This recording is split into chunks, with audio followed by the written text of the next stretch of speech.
Jaden Rashada might be a household name in college football by this time next season, especially if he goes to an SEC school. And no, it won't be because the Gator Collective chomped off more than they could chew when it came to NIL terms, but rather because Rashada's that talented of a player. He can lead your team to conference championships. He can lead your team to college football playoff appearances, and certainly maybe even a national title. And it's why SEC schools are very much interested in acquiring his services. Auburn's been linked there. Mississippi State has been linked there. And Georgia, as of now, are the front runners to land the services of the former Arizona State quarterback.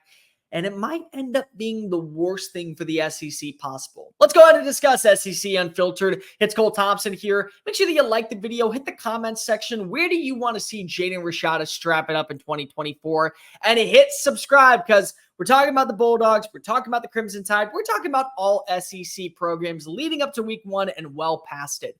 Download the podcast version of the show on iTunes, Spotify, Google Play, wherever you get your podcast listening systems. Make sure that you're following us on social media and me on social media at Mr. Cole Thompson and at SEC Unfiltered. We're at Twitter. We're at Facebook. We're at Instagram. We're really everywhere that Elon Musk or Mark Zuckerberg own. Make sure that you're following me on YouTube at Mr. Cole Thompson. We talk college football on my own channel. And to keep up with the #1 content surrounding your favorite conference and the #1 conference in all of college athletics, go visit secunfiltered.com.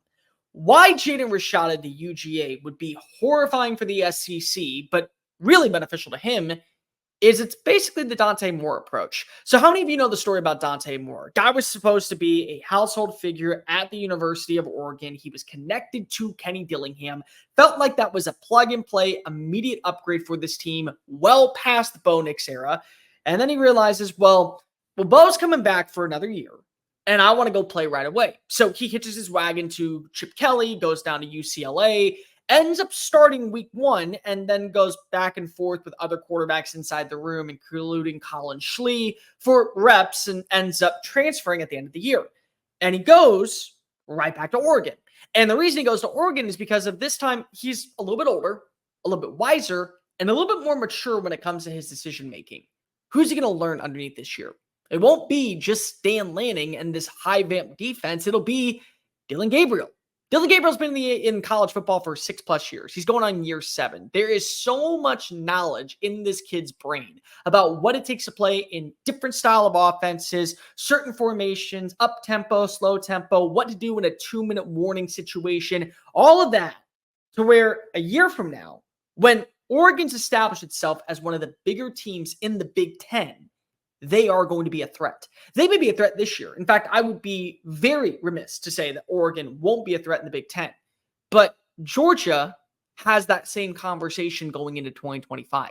They know that Carson Beck is the starting quarterback. Nobody is going to argue that Carson Beck is not going to be QB1 in Athens, Georgia this year. In fact, he's going to be probably, to most people, QB1 in college football, because you don't have a season like last year and then simply fall off the wagon. You don't have the type of numbers you put up last season and simply go back to being another run-of-the-mill quarterback. He's going to be one of the fixtures of college football. But what happens afterwards? Do you feel like Gunnar Stockton is going to stick around past this season? You don't have Dylan Raiola, and there is a gap between your quarterback going into 2025's recruiting class and the one in 2024. So how do you feel about this team where maybe you are getting somebody that does have experience already playing in an offense that maybe doesn't cater to his strengths, but also having the ability to create consistency, balance, sustainability, and more importantly, competition in practice, kind of like you had last season with Brock Vandagriff and Carson Beck.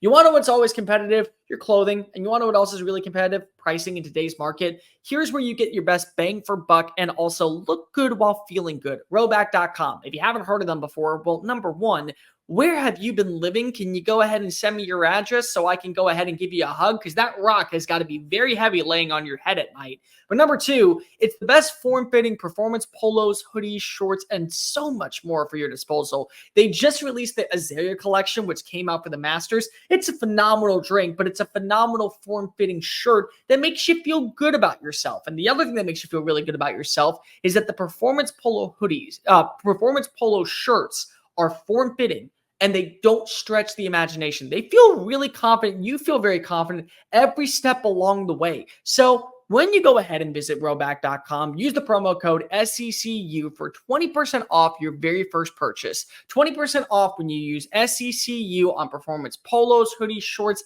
and a ton more. Make sure that you visit RHOBACK.com, RHOBACK, SECU for the promo code, 20% off from us, just for being a loyal listener at SEC Unfiltered. Look good, feel good, and make sure that you're built good for the upcoming season in college football. Jaden Rashada, sitting and learning, would be just like Dante Moore, where nobody is going to be concerned about what happens after the season because they feel, well, we're Georgia, we're Oregon. We know that we are supposed to be one of college football's finest. And the best way to do so is by guaranteeing that there are no flaws in the game, no holes in the roster, and no speculation about what happens when you lose a talent. Plus, you always want to be built for the winter months. Everyone always talks about what it's like to have a great team for the start of the season. You look at Ohio State, you look at Ole Miss, you look at Alabama. Every year we talk about them as a prominent roster that could end up being something high figure. But let's just say you lose a key player along the way. Let's just say, like Tua Tagovailoa back in 2019, you lose your starting quarterback.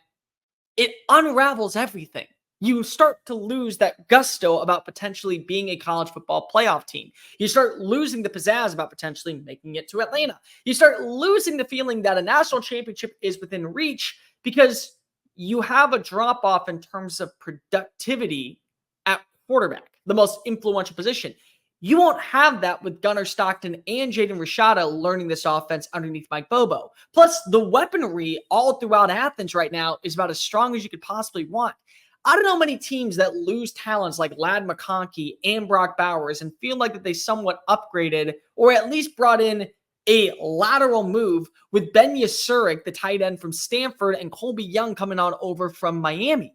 I don't feel that way about most teams. And then you lose another guy like Chick Saint, and you go bring in a guy like London Humphreys from Vanderbilt. You feel confident that it doesn't matter who's playing quarterback, there's sustainability and there's consistency. But the one thing that you always want to have is continued growth. Great teams are looking 2-3 years in the future while playing in the present. That's just the bottom line, people. You think for 1 second that Alabama underneath Nick Saban wasn't preparing for life past Tua, life past Jalen Hurts, life past even A.J. McCarron and Greg McElroy? No, he was always ahead of the curve. He was always 3 steps ahead of everyone else because he wanted to guarantee that Alabama was still going to be a threat. And you want to know what else happened along the way? You watched as Alabama won countless conference titles and countless national championships. And other programs started to see that and go, well, if it works for Nick and I have a backing about what Nick does, why wouldn't it work for me? Kirby Smart, the disciple and arguably heir apparent to Nick Saban, has been following this mantra for years. He made sure that Carson Beck and Brock Vandagriff were ready to play in case Stetson Bennett struggled or stunk. But at the same time, if he didn't stunk, they knew that they had the best case scenario moving into 2024. And you were a handful of plays away from getting a three-peat and becoming the first 3-time national champion since Minnesota in the 1930s. That's what you have. And you can have that with Jaden Rashada coming on in where you don't have to worry about him starting. But if you did ask him to maybe run a couple of sub packages inside the red zone, you would feel confident knowing that he's going to gain that sustainability to where next season he is your QB1. And the drop-off doesn't occur at anywhere else other than maybe other teams in the SEC. Maybe the drop-off occurs with not having such a rigorous schedule in 2025 like you have in 2024. The bottom line is that for a guy like Jaden Rashada, sometimes taking a step back to learn, grow, adapt ends up being the best plan for you. Carson Beck is built for the NFL and built to win a national championship because he sat for a year and then sat for another year underneath a quarterback that was a no-star. That sometimes happens. You're okay with that. So for Rashada, if I'm looking at this squad, I think that there's a great chance for me to win a national title. not only as a backup, but potentially as a starting quarterback in 2025. And maybe that's enough for me to go ahead and hitch my wagon to what Mike Bobo is selling and to go ahead and buy in. I'm smart. Listen to a guy like Kirby. Make sure you like the video, hit the comments section. What are your overall thoughts on Jayden Rashada potentially sitting and waiting for a year behind Carson Beck? Do you think he can be a starting quarterback that leads the Bulldogs to a national championship? Hit subscribe down below because we're talking college football every single day. Make sure that you're following us on social media at SEC Unfiltered, TikTok, Facebook, Instagram, and to keep up with the #1 conference in all of college athletics, Bulldog fans, and really the SEC faithful, go visit SECUnfiltered.com. Until next time, folks, I'm Cole Thompson. Later.